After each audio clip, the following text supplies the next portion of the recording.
आज मी आपल्याला दाखवते आहे मुंगण्याच्या शेंगाचं पिठलं। त्यासाठी मी पावभर शेंगा घेतलेल्या आहे, तेल घातलं, मोहरी घातली आणि शेंगा घातल्या, त्यात थोडीशी लसणीची पेस्ट घातली 8-10, 2 टोमॅटोची पेस्ट घातली, हळद तिखट घातलं आणि 2 शिट्ट्या घेतल्या, त्यात मीठ पण घातलं आणि असं तयार केलेलं हे शेंगा शिजलेले आहेत।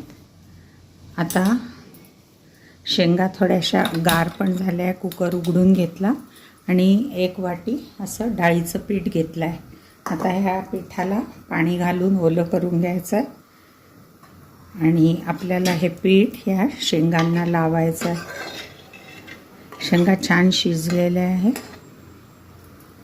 पीठ मी कालवून घेते। असं छान मोडून घ्यायचं आहे आणि हे पीठ आपल्याला घालायचं आहे ह्या शेंगांमध्ये आणि बेसन शिजेपर्यंत एक 10 मिनटं शिजवून घ्यायचं आहे। तर शेवग्याच्या शेंगाचं पिठलं तयार आहे। हे पिठलं आपण भाकरीबरोबर, भाताबरोबर खाऊ शकतो। शेंगांना उकळी आलेली आहे, आता कालवलेलं पीठ मी त्यात घालते। हे पाणी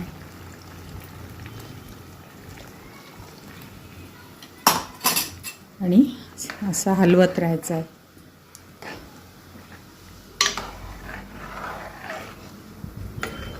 ह्यात काळा मसाला घालायचा नाही।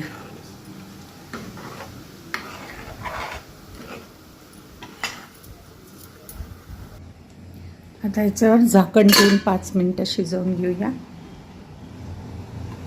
शेंगांचं पिठलं तयार आहे।